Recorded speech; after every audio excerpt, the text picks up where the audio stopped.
지금 여러분들 봄이 왔는데 아십니까? 모르십니까? 지금 봄이 왔습니까? 안 왔습니까? 안 왔어요? 봄이 왔어요, 여러분들. 지금 이 코로나 사태로 지금 우리가 이 마음이 이게 좀 답답한데, 지금 코로나 사태만 아니었으면 지금 꽃놀이들을 많이 가실 때예요. 지금 아마 남쪽에서는 매화꽃 같은 거 이런 축제할 그런 시기 아닙니까? 아마 매화꽃이 많이 폈을 거예요. 이제 조금만 지나면 이제 벚꽃도 피겠죠. 목련도 피고 지금 이 꽃잔치가 벌어질 때가 이 꽃잔치가 벌써 시작됐을 시기예요. 근데 참 이 코로나 때문에 우리가 그럴 여유가 없고 또 지금 함부로 움직여도 안 되잖아요. 그렇죠? 그래서 참 안타깝긴 한데 아무튼 빨리 코로나가 물러나고 우리가 하나님께서 우리에게 주신 이 자연의 그 아름다움을 우리가 느끼고 감사하는 그런 시간을 우리가 가졌으면 좋겠습니다. 저에게 그 아버지 뻘 되시는 선배 목사님이 계셔요. 지금은 돌아가셨는데 제가 그분 밑에서 교육 전도사를 할 때인데요. 이분이 이 목사님이 그 안양에 있는 그때는 대신대학교였고 지금은 안양대학교인가요? 아마 그렇게 바뀌었을 거예요. 그 학교에서 이 교회사 교수로서 재임을 하신 적도 있는 그런 분인데 하여튼간 이 교회사를 연구하시는 분이에요. 이분이 이 성지순례를 갔다 오셨는데 특이한 곳에 갔다 오셨어요. 보통 성지순례하면 뭐 이스라엘, 이집트 뭐 이렇게 갔다 오는데 이분은 이라크하고 그리고 이란 이 지역도 다녀오셨어요. 그 옛날입니다. 제가 이제 교육전사 30년도 더 전의 일인 것 같아요. 그 목사님이 이란의 수수라는 그런 도시에 갔었다 그럽니다. 그곳이 어디냐면 고대 페르시아의 수도였고 이 수산 궁토가 있는 곳입니다. 여러분 에스더서 아시죠? 에스더가 살았던 그 왕궁이 있던 곳이에요. 이 수수라는 이 작은 도시가. 그런데 그곳에 가봤더니 안타깝게도 이렇게 흔적만 남아 주춧돌 같은 이런 흔적만 남아 있고 이게 제대로 보존이 안 돼 있어서 안타까웠다 그럽니다. 그런데 목사님이 그 왕궁터 옆에 아주 잘 보존된 묘역이 있었다 그래요. 그래서 그 묘역이 누구의 묘였냐면 오늘 우리가 성경 말씀 읽은 다니엘서 이 다니엘의 묘였다 그럽니다. 그래서 목사님이 참 놀라운 게 그 다니엘 그 묘역의 그 지하에 아직도 다니엘의 관이 그대로 남아 있다 그러고요. 그 묘역을 그 이란 사람들이 아주 정성껏 관리를 하고 있다고 합니다. 또 이슬람 많은 사람들이 지금도 뭐 많은 수가 오진 않지만 그래도 참배객들이 꾸준히 있다는 사실에 굉장히 놀라셨다 그래요. 그래서 참 신기하다. 지금 그 이란이라는 지역은 이슬람 중에서도 굉장히 이 강경파가 있는 곳인데 아니 그들이 자기네 조상 그 자기네 조상의 왕궁은 폐허가 되도록 내버려 뒀으면서도 불구하고 그 다니엘의 무덤을 이렇게 정성껏 관리하는 것일까 하는 굉장히 놀라움이 있었다 그래요. 그래서 이 다니엘이 이 총리로 재임할 때 굉장히 좋은 일을 많이 했고 그 기록이 전해져 내려오고 그래서 지금도 이란 사람들이 이 다니엘의 묘역을 잘 관리하고 있다 그럽니다. 자기네 조상들 페르시아 왕의 묘역은 방치하면서도 유대인인 다니엘의 묘역을 이렇게 잘 보존하고 있는 것에 대해서 그리고 지금으로부터 한 2600년, 2700년이 지났음에도 불구하고 아직도 이란 사람들이 참배하고 있다는 사실 굉장히 성지순례하는 과정 속에서 굉장히 충격적이면서도 놀라운 일이었다 이런 얘기를 해주신 적이 있어요.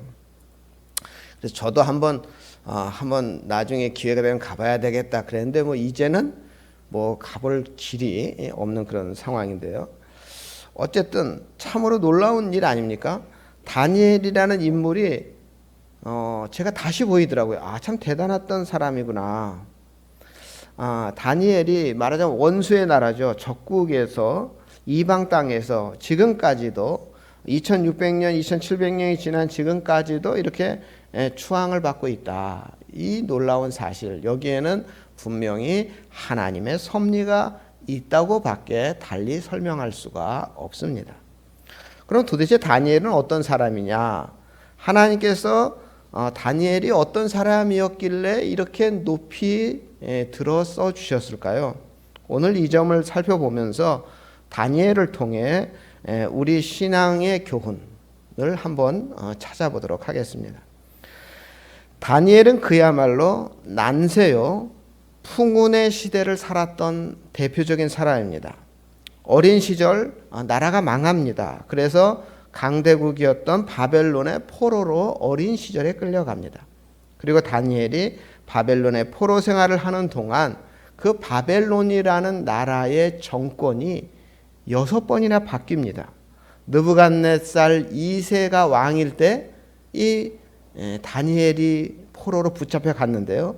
그 뒤를 이어서 에월 무로닥이라는 왕이 정권을 잡고요.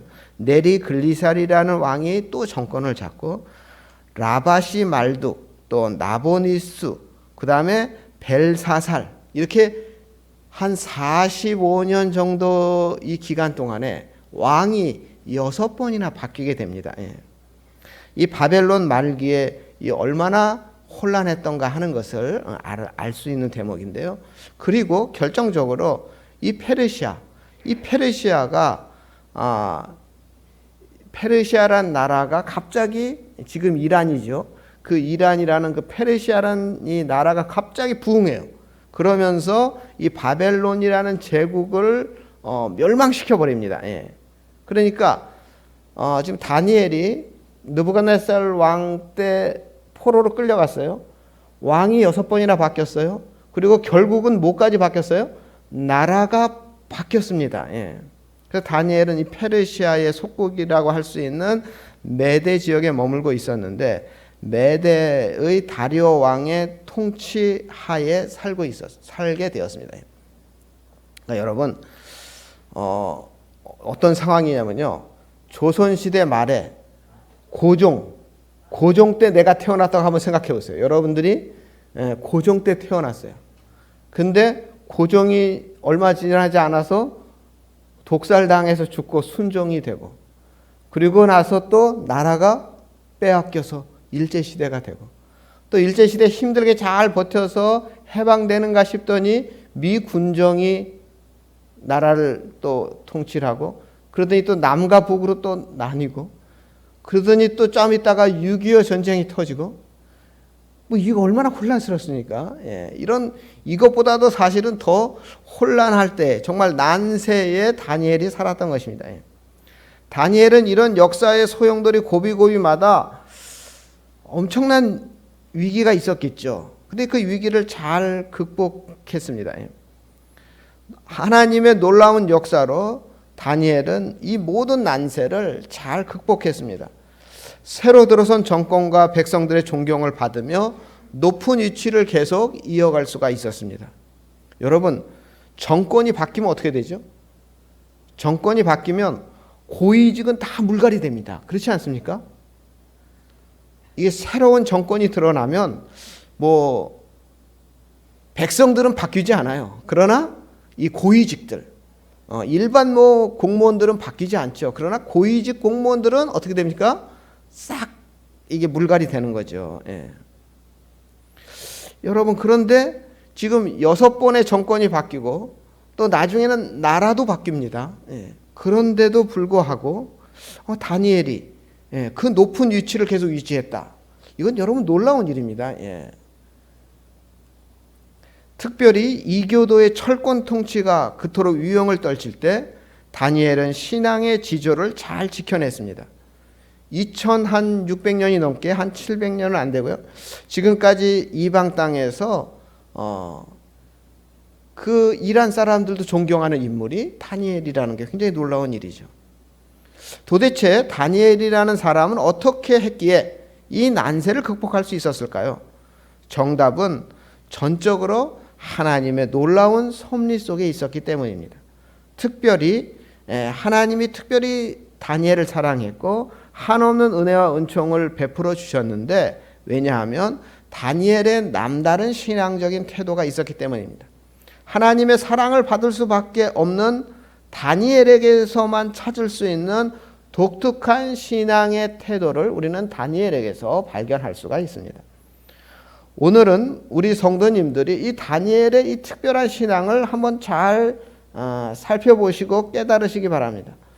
오늘날 우리가 예배를 마음대로 드릴 수 없는 이 난세에 신앙의 절개를 지키며 이 험한 세상에서 하나님의 은혜와 은총과 사랑을 변함없이 계속해서 받을 수 있는, 그래서 하나님의 아들과 딸로 세상에 큰 영향력을 미칠 수 있는 다니엘과 같은 삶을 살아가는 우리 전주 전흥교회 성도님들이 다 되었으면 정말 좋겠습니다.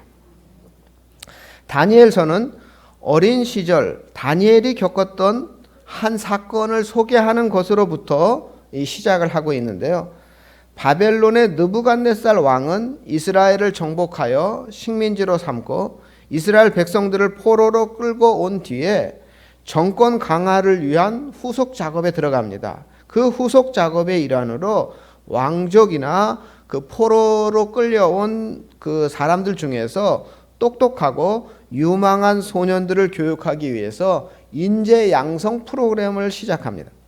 이 인재 양성 프로그램의 목적은 저들을 충성스러운 바벨론의 신복으로 양성하고 바벨론 민족을 부흥하고 이런 여러 가지 목적이 있었죠. 이 영재들을 육성하는 이 교육기관이 있었고, 이 교육기관이 보통 한 3년 정도 됐던 것 같아요. 일종의 오늘날로 하면 영재교육 기관이죠. 이 영재교육 프로그램의 첫 시작은 뭐였냐면 이름을 바꾸는 것입니다. 이 이름을 바벨론식으로 바꾸는 것으로부터 시작이 되는데요. 그래서 다니엘을 뭐라고 이 사람들이 불렀냐면 벨드사살이라 이렇게 불렀습니다. 이 벨드사살이라는 이름의 뜻은 바벨론의 신인 벨이여 그의 생명을 보호하소서, 이런 뜻이라고 합니다.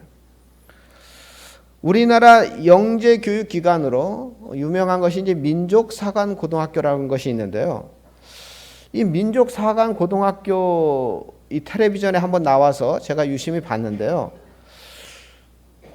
가르치는 교육뿐 아니고요. 학생들 먹는 거, 학생들 입는 거, 학생들 자는 거, 이런 모든 것이 다 특별하더라고요. 그 민족사관고등학교 이렇게 텔레비전에서 이렇게 보여주는 거 제가 봤는데요. 이들에게 대하는 것이 모든 게 다 달라. 일반 학생들하고는 차원이 다릅니다. 이 바벨론의 영재 교육도 저들을 특별 대우했습니다. 그러니까 왕이요, 자기 음식과 자기 포도주를 이 학생들에게 먹였습니다. 왕의 음식이라고 하는 것은 그 당시로는 최고의 음식이죠. 그러니까 왕이 자기의 음식을 하사한다. 이거는 정말 특권 중에 엄청난 특권입니다. 그러나 이 교육 프로그램에 임하는 다니엘, 이 다니엘에게 있어서는 이 특권이 도리어 자기의 신앙을 지켜나가는 데는 걸림돌이 되었습니다. 보통 사람들은 우리가 포로로 끌려왔는데 이런 놀라운 대접을 받는다 하면은 어떻게 하든지 간에 이 바벨론의 규율과 바벨론의 방침에 적극적으로 협조했을 거예요. 안 그러겠습니까? 야, 내가 포로로 와서 종이나 이런 험한 일을 할 줄 알았는데 이렇게 멋진 교육을 시켜주고 정말 특별한 대우를 해주고 특권까지 허락해 준다면 정말 내가 있는 힘을 다해서 충성을 해야 되겠다, 이렇게 생각할 거 아니겠습니까? 그런데 다니엘은 달랐습니다. 이런 8절에 보시면 뜻을 정하여 이런 말이 나오거든요. 이 말은 결코 하나님의 백성이라는 나의 정체성을 잃지 않겠다, 이런 의미입니다. 바벨론에 쉽게 내가 동화되지 않겠다 하는 것입니다. 신앙의 절개를 내가 지키겠다, 이런 의미를 가지고 있습니다. 그래서 우선 다니엘은 구체적으로 왕이 하사한 음식을 먹지 않기로 결정을 합니다. 여기서 우리가 주의 깊게 살펴볼 것이 있습니다. 이 영재교육 프로그램이 출세하는 데는 지름길입니다. 그러나 다니엘의 신앙과 믿음에는 중대한 위기의 걸림돌이었던 것입니다. 사실 다니엘에게 이 영재교육 프로그램은 일생일대의 기회였습니다. 여기서 교육 잘 받고 좋은 성적을 내면 입신양명이 보장되는 그런 기회였습니다. 그러나 이 프로그램을 그대로 따르면 여호와 하나님을 믿는 신앙은 타협과 양보 속에 결국 상실될 수밖에 없는 그런 위기에 처해 있었습니다. 실제로 다니엘과 세 친구 외에 다른 왕족과 귀족들은 다 이 유혹에 넘어갔습니다. 그래서 저들은 하나님을 뒤로 하고 이방신 앞으로 달려갔습니다. 이름만 바꾼 것이 아니라 억지로 간 것이 아니라 막 자원해서 막 달려갔습니다. 그러나 다니엘은 뜻을 정했습니다. 유혹을 물리쳤습니다. 강제로 끌려온 것은 어쩔 수 없다. 저들이 나의 이름을 바꾸는 것은 어쩔 수 없다. 그러나 이 영재 교육 프로그램 속에서 내 신앙의 절개만은 꺾을 수 없다. 그래서 특별 대우로 하사된 음식을 거절하기로 결정합니다. 오늘날 우리들은 이 세상의 세속 문화와 세속주의 물결의 한복판에서 우리가 살아가고 있습니다. 때로는 그 문화에 동화되고 그 물결에 잘 적응해야 성공하고 출세하는데 편리할 수 있습니다. 그러나 그 속에서 우리는 타협과 양보로 결국 신앙을 잃어버릴 수밖에 없습니다. 우리도 그래서 뜻을 정해야 합니다. 세속 문화와 세속주의 물결을 단호히 거절할 수 있어야 하는 것입니다. 사실 일개 교육생인 다니엘에게 있어서 왕이 하사한 음식을 거절한다는 것은 곧 죽음을 각오하는 일입니다. 왕명을 거역하는 것입니다. 그러나 다니엘은 뜻을 정했습니다. 죽으면 죽으리라 겁을 내지 않았습니다. 신앙의 절개를 지킨 것입니다. 제가 서울에 있을 때 제가 이 중고등부 학생들을 데리고 이 제합리교회, 이 3.1 운동 유적지 중에 하나로 유명한 곳인데요. 제합리교회, 이 수원 옆에 화성이라는 곳에 있는 곳인데요. 1919년 4월 15일 일본 헌병대가 이 제합리교회에 동네 남자들을 다 불러놓고 교회에다가 남자들을 다 놓고 창문과 출입문을 다 잡고 불을 질러버리는 이런 이 만행을 한 것입니다. 예.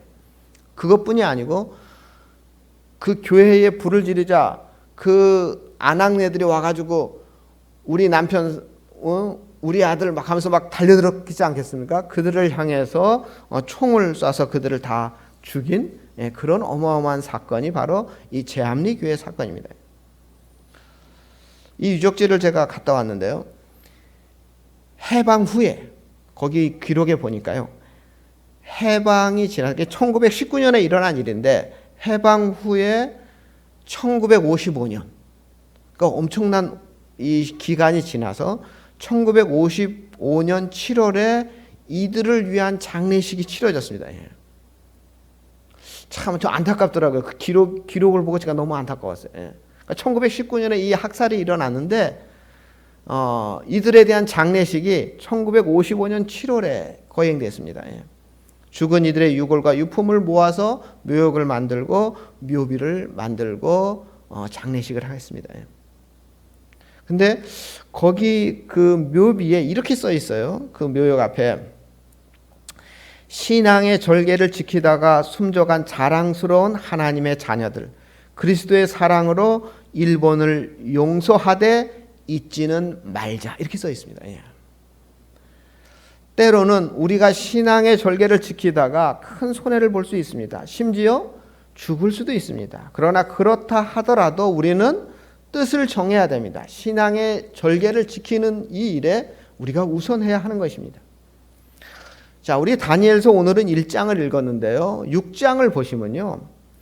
이 정권이 또 계속 바뀌었어요. 예, 바뀌고 다리오 왕이 나오는데 이 다리오 왕이 이 정부의 제도를 정비하는 이야기가 나옵니다. 이 다리오 왕이 통치를 할 때 총리가 3명이었습니다. 3명의 총리가 있었고 그 밑에 고위 관리를 120명 신하를 두고 있었습니다. 이때 다니엘이 이 세 총리 가운데 한 사람이에요. 우리나라 조선시대에도 총리가 3명이죠. 영의정, 좌의정, 우의정. 총리가 3명이었는데 이렇게 3명이었는데 그 중에 한 명이 다니엘이었습니다. 6장 3절에 보면요. 우리 화면을 보시기 바랍니다. 우리 화면을 보시고 우리 함께 읽겠습니다. 다니엘은 마음이 민첩하여 총리들과 고관들 위에 뛰어남으로 왕이 그를 세워 전국을 다스리게 하고자 한지라. 다윗이 마음이 민첩하다. 굉장히 스마트했나 봐요. 똑똑했나 봐요. 예. 그리고 그래서 왕이 그렇다면 총리를 굳이 3명 둘 필요가 있겠냐? 예, 다니엘 한 사람이면 되겠다. 이렇게 해서 이 정부 행정 조직을 바꾸려 했어요. 예. 그래서 자기 밑에 총리 한 사람 두고 그 총리 자리를 다니엘에게 맡기고자 한 것입니다. 예. 여러분 반발이 있겠습니까? 없겠습니까? 예. 다른 두 총리들의 반발이 있겠고 또 그 120명의 고위 관료들의 시기가 있겠죠. 게다가 이 다니엘은 자기들 민족이 아니고 이방인이에요. 유대인이에요. 예. 그러니 지금 3명 중에 하나 총리하는 것도 불만인데 그래서 이 바벨론의 고위 관료들이 다니엘을 제거하기 위해서 음모를 꾸미는 거죠. 그래서 이 음모를 꾸미다가 결국 사자굴 사건 이 바로 그래서 발생하게 되는 것입니다. 여기서 우리가 간과할 수 없는 부분이 있습니다. 저들이 음모를 꾸미기 위해서 준비를 아주 열심히 합니다. 다윗의 다니엘의 뒷조사를 굉장히 치밀하게 합니다. 어떠한 허물이나 죄가 있으면 그거를 빌미로 이 다니엘을 탄핵하려고 한 거죠. 자, 그런데 우리 4절에 보시면요. 6장 4절에 보면 우리 화면을 보세요. 6장 4절을 함께 있습니다. 이에 총리들과 고관들이 국사에 대하여 다니엘을 고발할 근거를 찾고자 하였으나 아무 근거, 아무 허물도 찾지 못하였으니 이는 그가 충성되어 아무 그릇됨도 아무 허물도 없음이었더라. 정말 이 다니엘이 깨끗했나 봅니다. 어떤 허물과 흠도 없었다 그럽니다. 다니엘이 정말 바르게 살았기 때문에 원수들이 철저하게 조사를 했음에도 불구하고 그들이 뭐 하나 찾을 수가 없었습니다. 여러분 오늘 우리들은 어떻죠?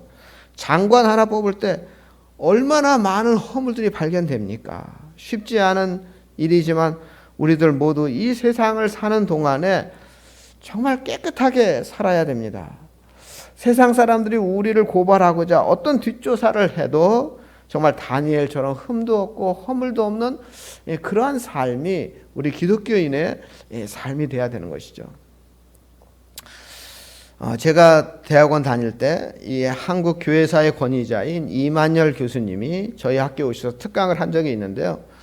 이 이만열 교수님이 그때 이 한국 교회, 한국 기독교의 문제점에 대해서 아주 적나라하게 비판을 해주셨어요. 근데 그거를 단순하게 그냥 비판한 것이 아니라 그 역사적인 자료를 가지고, 그분이 역사학자니까 그 역사적인 자료와 근거를 가지고 비판을 하셨습니다. 그러면서 이분의 요지가 그런 거예요. 지금 한국교회의 타락상이 마치 고려시대에 불교가 타락하는 것과 너무 흡사하다는 거예요. 그러면서 그 역사적 자료들을 막 비교해서 우리에게 막 보여주시더라고요. 그러면서 그 당시에 막 우리 뭡니까 그 청문회 막 이럴 때 막 할 때거든요. 그래서 그 뭐 성경 위에 막 선서하겠다 그러고 뭐 그런 막 문제가 있었잖아요. 막 그럴 때인데, 그러면서 하여튼간 이 이만열 교수님이 또 이제 자료를 제시한 게 뭐였냐면 이 조선 시대의 기록들, 이런 것들을 보여주시더라고요, 저희들한테. 그러면서 그때가 그 어떤 기록을 보여주셨냐면 그 당시 우리 그 조선 그 인구가 1200만이었다 그래요. 기독교 인구는 1만 명이었다 그럽니다. 그래서 그때 이 기독교 인구는 굉장히 적은데, 그때 이 보여준 그 자료가 뭐였냐면은 이 일종의 사또가 그 당시 이제 일제 시대는 이제 사또라 그러지 않는데 하여튼 그 하급 관리죠. 이 하급 지역 관리가 이 고을에 들어갈 때 이제 자기가 어느 지역에 배치하고 어느 배치하고 이런 이제 그 중앙 정부에서 이렇게 배치를 할 거 아니겠습니까? 그때 제일 싫어하는 곳이 어떤 마을이었냐면 교회가 세워진 마을을 제일 가기 싫어했다 그럽니다. 예. 그래서 그 황성신문 뭐 이런 신문 자료들 이런 걸 다 보여주시더라고요. 예. 그러니까 참 그거를 보면서 야 진짜 우리 초창기 우리 기독교 선배들이 얼마나 바르게 살았던가. 오죽하면은 그 부정부패에 휩쓸리는 그 관리들이 교회가 세운 마을은 들어가지 않으려고 했던가 할 정도로 정말 이 교인들이 우리 선배 교인들이 흠없이 올바르게 살려고 애썼다는 사실들을 알 수가 있었습니다. 지금 우리 한국 기독교 숫자는 예전에 불과 한 10년 전만 해도 뭐 1200만 뭐 4분의 1 뭐 이렇게 하고 그랬는데 지금은 많이 이제 줄었는데 어쨌든 그래도 많은 기독교인들이 있습니다. 그런데도 불구하고 정말 1만 명도 안 되는 그런 소수의 우리 선배 우리 기독교인이 있을 때보다 우리가 영향력은 더 안 좋은 이 상황을 우리가 반성하면서 우리가 다니엘을 한번 생각해 봐야 되겠습니다. 다니엘처럼 우리가 흠없이 바르게 살아야 하고 그래서 교회와 기독교인들이 이 사회로부터 잃어버렸던 존경을 다시 회복하는데 우리가 앞장서야 하는 것입니다. 또 우리 다니엘서 6장을 잘 읽어보면 이 다니엘을 시기하던 무리들이 허물을 찾다가 이제 흠이 없어요. 그러니까 어쩔 수 없이 음모를 꾸미게 됩니다. 그래서 어떤 음모를 꾸미냐면 30일 동안 기간을 정해놓고 이 기간 동안에 왕 외에는 다른 어떤 곳에도 경배하지 못하도록 칙령을 반포하게 합니다. 겉으로는 왕을 위한 것처럼 보였지만 실제로는 이 다니엘을 잡기 위해서 이 칙령을 만든 것입니다. 이 다니엘에게 정말 치명적인 신앙적인 위기가 찾아왔습니다. 다니엘이 다리오 왕을 신격화해서 정말 다니엘도 다리오 왕을 경배해야만 되는 그런 강요의 상황이 온 것이죠. 그러니까 이것은 즉 다니엘에게 신앙을 포기하도록 하는 그런 순간이 온 것입니다. 그때 다니엘서 6장 10절인데요. 우리 3번 우리 화면 보고 한번 또 읽어보겠습니다. 우리 다니엘서 6장 10절 말씀이에요. 우리 함께 있습니다. 다니엘의 이 조서에 왕의 도장이 찍힌 것을 알고도 자기 집에 돌아가서는 윗방에 올라가 예루살렘으로 향한 창문을 열고 전에 하던 대로 하루 3번씩 무릎을 꿇고 기도하며 그의 하나님께 감사하였더라. 여러분들 이 밑줄 친 것을 우리가 한번 잘 주목해서 우리가 생각해 봐야 되겠습니다. 이 말씀 속에 우리가 정말 생각해야 될 것이 많은데 우선 이 첫 번째 밑줄 왕의 도장이 찍힌 것을 어떻게 해요? 알고도. 이 알고도란 말이 굉장히 중요합니다.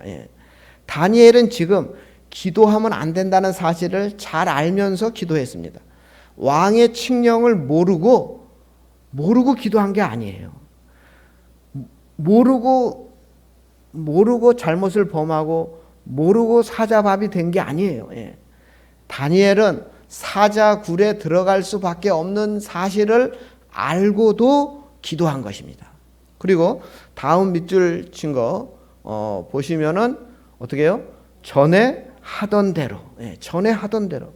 위기의 상황이 다가왔습니다. 여러분 기도하더라도 어떻게 하면 됩니까? 몰래 하면 되잖아요. 보이지 않게 하면 되잖아요.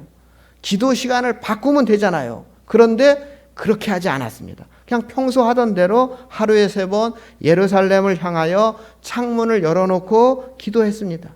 늘 기도하는 사람이었기 때문에 기도가 그의 일부였기 때문에 정말 기도할 수 없는 상황이 왔지만 그래도 기도 전에 하던 대로 기도했습니다. 그리고 마지막 밑줄 친 게 뭐예요? 감사하였더라. 다니엘도 인간적으로는 두려웠을 거예요. 인간적으로는 피하고 싶었을 거예요. 하나님께 정말 너무 두렵다고 아마 하소연했을지도 몰라요. 그러나 다니엘은 결국은 하나님, 제가 이렇게 기도하게 해주셔서 하나님 감사합니다, 이렇게 기도했다는 거예요.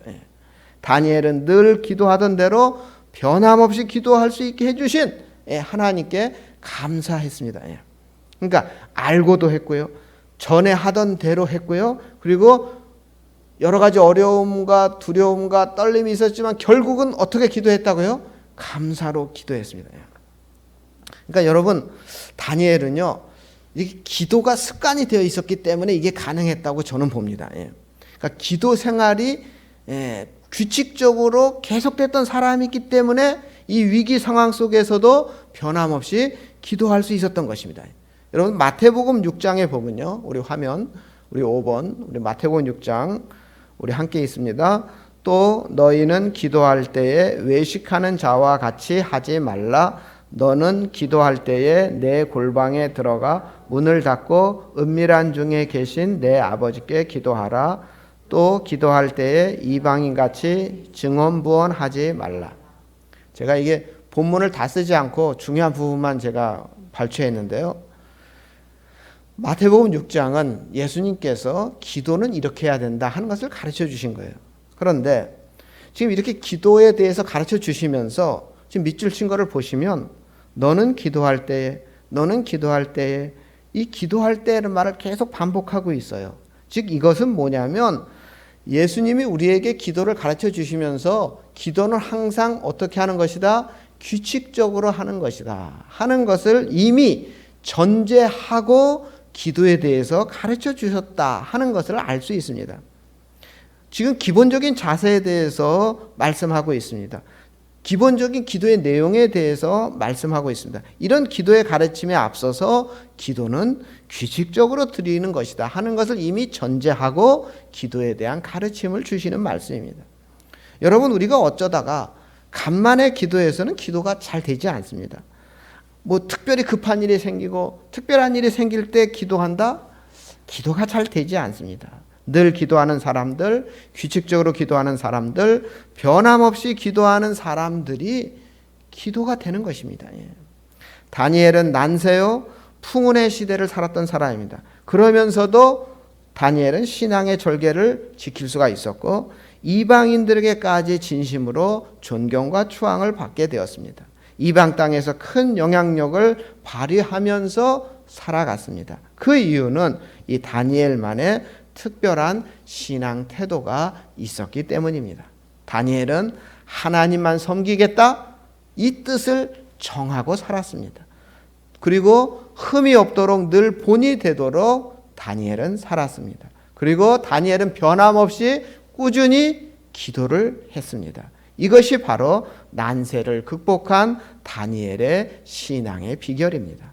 우리 전원교회 성도님들도 예배를 마음대로 드릴 수 없는 이 난세에 다니엘처럼 하나님만 섬기겠다, 이 뜻을 정하시고 세상 사람들에게 본이 되는 하나님의 아들과 딸로서 본이 되는 삶을 살겠다, 이렇게 다짐하시고 또 변함없이 기도하면서 이 난세를 극복해 나아가 승리하시는 우리 성도님들 다 되시기를 주님의 이름으로 축원합니다.